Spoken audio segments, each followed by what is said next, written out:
21. Astika Parva continued. Saunaka said, "O son of Sutta, what was Indra's fault, what his act of carelessness?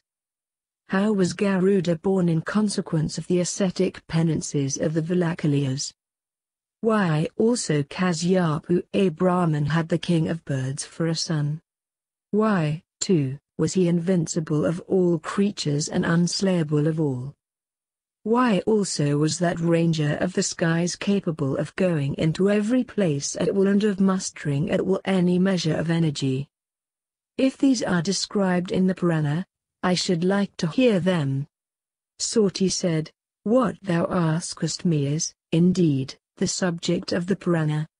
O twice-born one, listen as I briefly recite it all. Once upon a time, when the Lord of Creation, Kasyapa, was engaged in a sacrifice from desire of offspring, the rishis, the gods, and the Gandharvas, all gave him help. And Indra was appointed by Kasyapa to bring the sacrificial fuel, and with him those ascetics the Valakalias, and all the other deities. And the Lord Indra, taking up according to his own strength, a weight that was mountain-like, brought it without any fatigue. And he saw on the way some rishis, of bodies of the measure of the thumb, all together carrying one single stalk of a palasa, frondosa, leaf. And those rishis were, from want of food, very lean and almost merged in their own bodies. And they were so weak that they were much afflicted when sunk in the water that collected in an indentation on the road produced by the hoof of cow. And Purandara, proud of his strength, beheld them with surprise, and laughing at them in derision soon left them behind, insulting them, besides, by passing over their heads. And those rishis being thus insulted were filled with rage and sorrow. And they made preparations for a great sacrifice at which Indra was terrified. Hear, O Saunaka, of the wish for accomplishment of which those vow-observing wise and excellent ascetics poured clarified butter of the sacrificial fire with loudly uttered mantras. There shall be another Indra of all gods, capable of going everywhere at will, and of mustering at will any measure of energy, and striking fear into the present king of the gods. By the fruit of our ascetic penance, let one arise, fleet as the mind, and fierce withal. And the Lord of the Celestials of 100 sacrifices, having come to know of this, became very much alarmed and sought the protection of the vow-observing Kasyapa. And the Prajapati Kasyapa, hearing everything from Indra, went to the Valakalias and asked them if their sacrifice had been successful. And those truth-speaking rishis replied to him, saying, "Let it be as thou sayest." And the Prajapati Kasyapa, pacifying them, spake unto them as follows: By the word of Brahman, this one, Indra, hath been made the lord of the 3 worlds. Ye ascetics, ye also are striving to create another Indra. Ye excellent ones, it behoveth you not to falsify the word of Brahman. Let not also this purpose, for accomplishing, which ye are striving, be rendered futile. Let there spring an Indra, lord of winged creatures, endued with excess of strength. Be gracious unto Indra who is a suppliant before you. And the Valakalias, thus addressed by Kasyapa, after offering reverence to that first of the Munis, viz., the Prajapati Kasyapa, spake unto him. The Valakalias said, O Prajapati, this sacrifice of us all is for an Indra. Indeed this hath also been meant for a son being born unto thee. Let this task be now left to thee. And in this matter do whatsoever thou sayest to be good and proper. Sauti continued, meanwhile, moved by the desire of offspring, the good daughter of Dakshur, the vow-observing, amiable, and fortunate Vinata, her ascetic penances over, having purified herself with a bath in that season when connubial companionship might prove fruitful, approached her lord. And Kasyapa spake unto her, Respected one, the sacrifice commenced by me hath borne fruit. What hath been desired by thee shall come to pass. 2 heroic sons shall be born unto thee, who shall be the lords of the 3 worlds. By the penances of the Valakilas and by virtue of the desire with which I commenced my sacrifice, those sons shall be of exceedingly good fortune and worshipped in the 3 worlds. And the illustrious Kasyapa spake unto her again, Bear thou these auspicious seeds with great care. These 2 will be the lords of all winged creatures. These heroic rangers of the skies will be respected in all the worlds, and capable of assuming any form at will. And the Prajapati, gratified with all that took place, then addressed Indra of 100 sacrifices, saying, Thou shalt have 2 brothers of great energy and prowess, who shall be to thee even as the helpmates. From them no injury shall result unto thee. Let thy sorrow cease, thou shalt continue as the Lord of all. Let not, however, the utterers of the name of Brahma be ever again slighted by thee. Nor let the very wrathful ones, whose words are even the thunderbolt, be ever again insulted by thee. Indra, thus addressed, went to heaven, his fears dispelled. And Vinata also, her purpose fulfilled, was exceedingly glad. And she gave birth to 2 sons, Aruna and Garuda. And Aruna, of undeveloped body, became the forerunner of the sun. And Garuda was vested with the lordship over the birds. O, thou of Bhrigu's race, hearken now to the mighty achievement of Garuda. So ends the 31st section in the Astika Parva of the Adi Parva. The Mahābhārata. Adi Parva. Section 32. Astika Parva, continued. Sati said, O, foremost of Brahmanas, the gods having prepared for battle in that way, Garuda, the king of birds, soon came upon those wise ones. And the gods beholding him of excessive strength began to quake with fear, and strike one another with all their weapons. And amongst those that guarded the Soma was Brahmana, the celestial architect, of measureless might, effulgent as the electric fire and of great energy. And after a terrific encounter lasting only a moment, managed by the Lord of Birds, with his talons, beak, and wings, he lay as dead on the fields. And the Ranger of the skies, making the worlds dark with the dust raised by the hurricane of his wings, overwhelmed the celestials with it. And the latter, overwhelmed with that dust, swooned away. And the immortals who guarded the Amrita, blinded by that dust, could no longer see Garuda. Even thus did Garuda agitate the region of the heavens. And even thus he mangled the gods with the wounds inflicted by his wings and beak. Then the god of 1,000 eyes commanded Vayu, the god of wind, saying, Dispel thou this shower of dust soon. O, Maruta, this is indeed thy task. Then the mighty Vayu soon drove away that dust. And when the darkness had disappeared, the celestials attacked Garuda.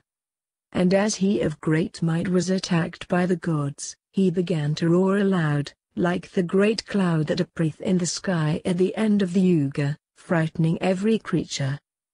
And that king of birds, of great energy, that slayer of hostile heroes, then rose on his wings.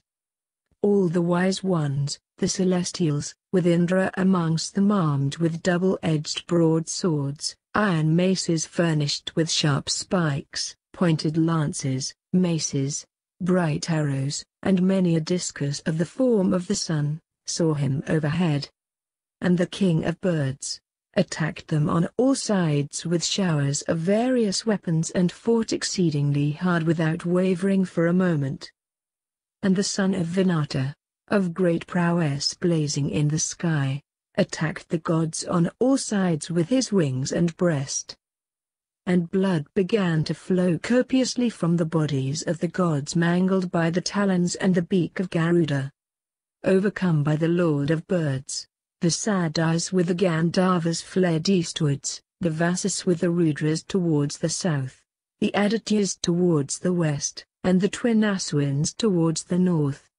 Gifted with great energy, they retreated fighting, looking back every moment on their enemy. And Garuda had encounters with the Yakshas, Aswagranda of great courage, Rainuka, the bold Krathanika, Tapana, Aluka, Swasanika, Nimeshur, Prarua, and Pulina.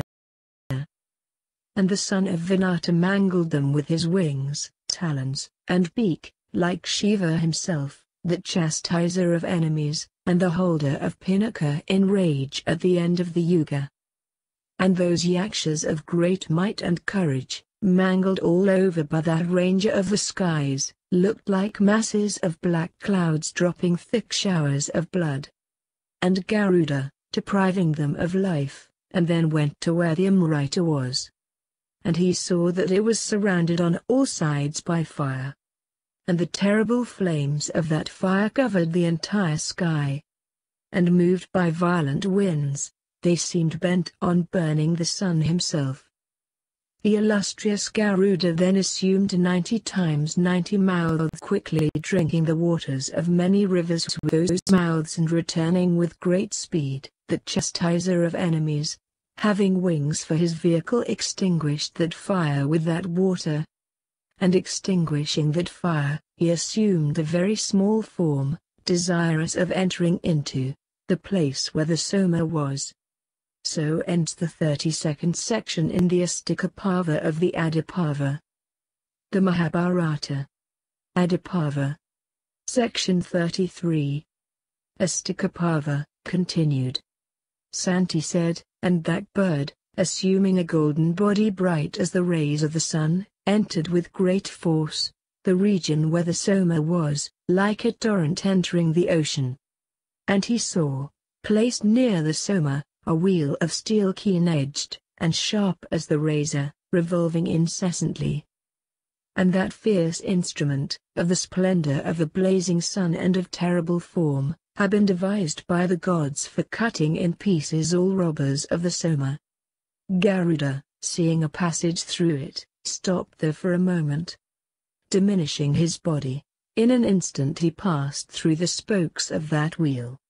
Within the line of the wheel, he beheld, stationed there for guarding the Soma, 2 great snakes of the effulgence of blazing fire, with tongues bright as the lightning flash, of great energy, with mouth emitting fire, with blazing eyes, containing poison, very terrible, always in anger, and of great activity.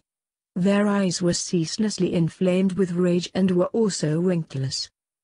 He who may be seen by even one of the two would instantly be reduced to ashes. The bird of fair feathers suddenly covered their eyes with dust.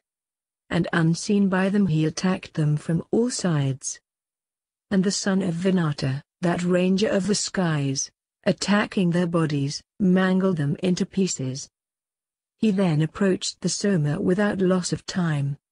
Then the mighty son of Vinata, taking up the Amrita from the place where it was kept, rose on his wings with great speed, breaking into pieces the machine that had surrounded it. And the bird soon came out, taking the Amrita but without drinking it himself. And he then wended on his way without the least fatigue, darkening the splendor of the sun. And the son of Vinata then met Vishnu on his way along the sky. And Narayana was gratified at that act of self-denial on the part of Garuda. And that deity, knowing no deterioration, said unto the ranger of the skies, "Oh, I am inclined to grant thee a boon." The ranger of the skies thereupon said, "I shall stay above thee." And he again spake unto Narayana these words, "I shall be immortal and free from disease without drinking Amrita." Vishnu said unto the son of Vinata, "Be it so."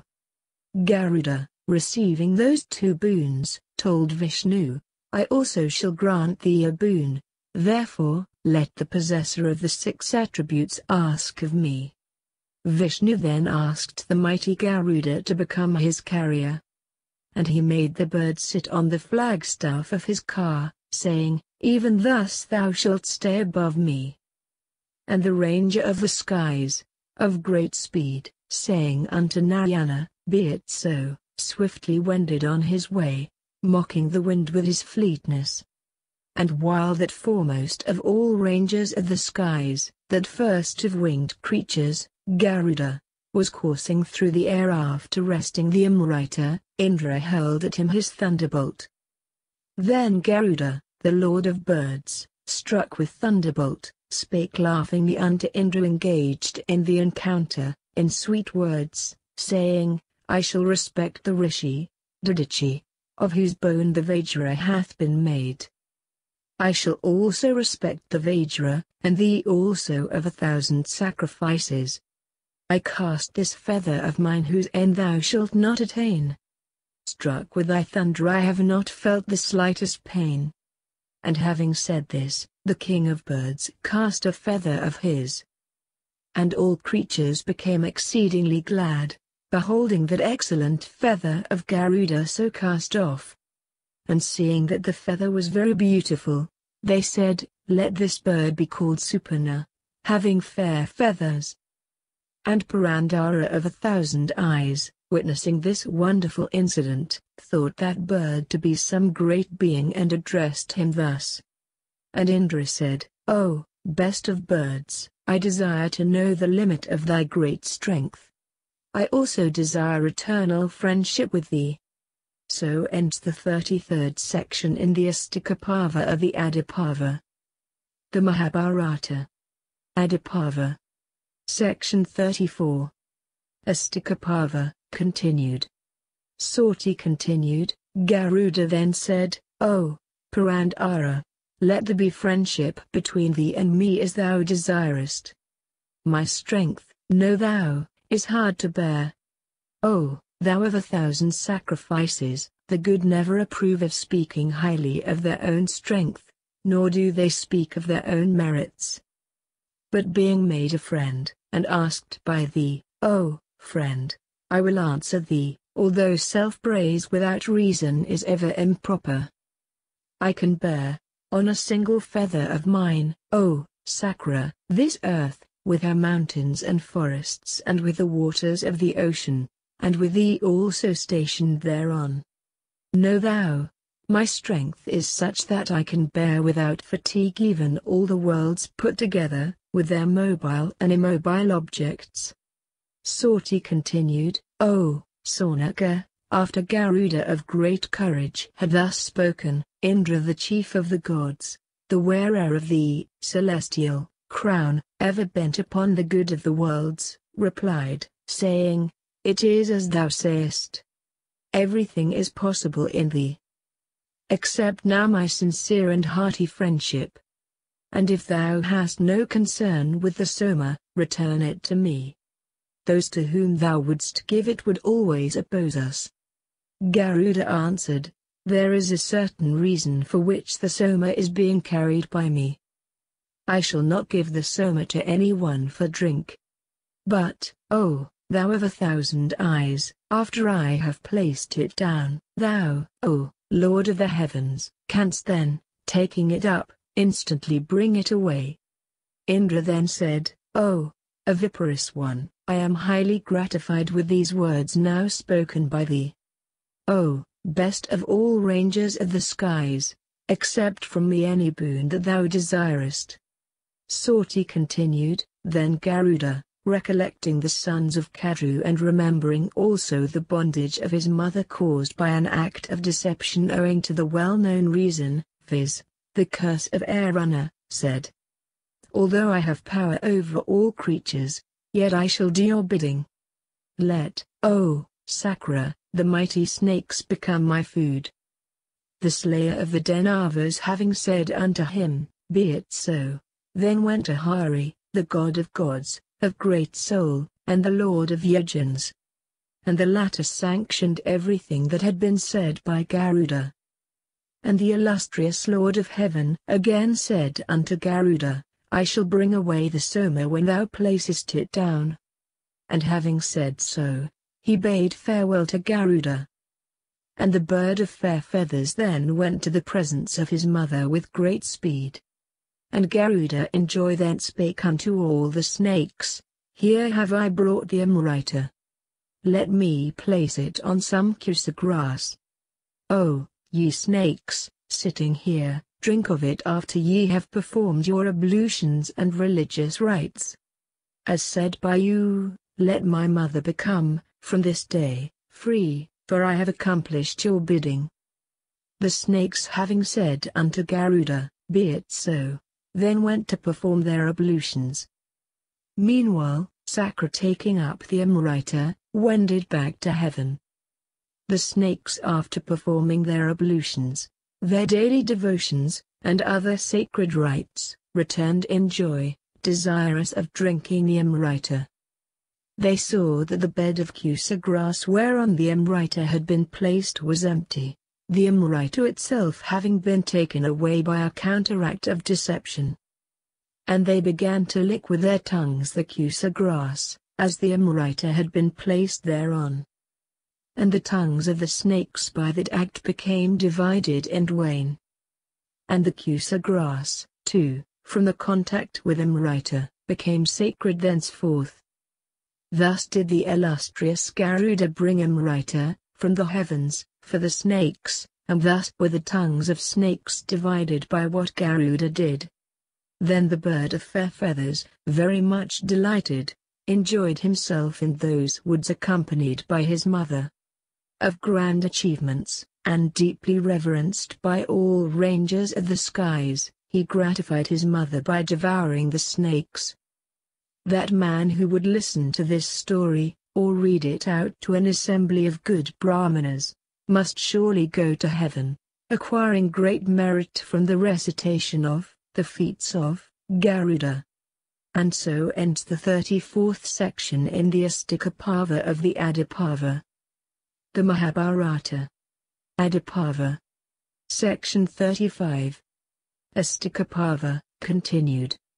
Saunaka said, O, son of Sutta, thou hast told us the reason why the snakes were cursed by their mother, and why Vinata also was cursed by her son. Thou hast also told us about the bestowal of boons, by their husband, on Kadru and Vinata. Thou hast likewise told us the names of Vinata's sons. But thou hast not yet recited to us the names of the snakes. We are anxious to hear the names of the principal ones. Sauti said, O, thou whose wealth is asceticism, from fear of being lengthy, I shall not mention the names of all the snakes. But I will recite the names of the chief ones. Listen to me. Seshur was born first, and then Vasuki. Then were born Airavata, Takshaka, Karkataka, Dhananjaya, Kalakya, the serpent Mani, Purana, Pinjaraka, and Ilapatra, Vamana, Nila, Anla, Kalmashka, Savala, Aryaka, Ugra, Kalasapotaka, Zuramaka, Dudamaka, Vimalapindaka, Apta, Kurataka, Samka, Vulazika, Nisthanaka, Hemagaka, Naashur, Pingala, Vyakana, Hastipada, Mudgarapindaka, Kamvelaswatara, Kalayaka, Vrita, Samvartaka, Padma, Mahapadma, Sankamaka, Kushmandaka, Kshmaka, Pindaraka, Karavira, Pushhadanstrika, Vilwaka, Vilwapandara, Mashikada, Sankasiras, Purnabhadra, Haridraka, Aparajita, Jyotika, Srivaha, Kauravya, Dhritarashtra, Sankapinda, Virajas, Shuva'u, Salipinda, Prabhakara, Hastapinda, Pitharaka, Samakshur, Kornapashana, Kattara, Kunjara, Kumuda, Kumudakshur, Titri, Halaka, Kardama, Vayumulaka, Karkara, Akakara, Kundadara, and Mahadara. Thus, O best of regenerate ones, have I said the names of the principal serpents. From fear of being tedious I do not give names of the rest. O, thou whose wealth is asceticism, The sons of these snakes, with their grandsons, are innumerable. Reflecting upon this, I shall not name them to thee. O best ascetics, in this world the number of snakes baffles calculation, there being many thousands and millions of them. So ends the 35th section in the Astika parva of the Aadi parva.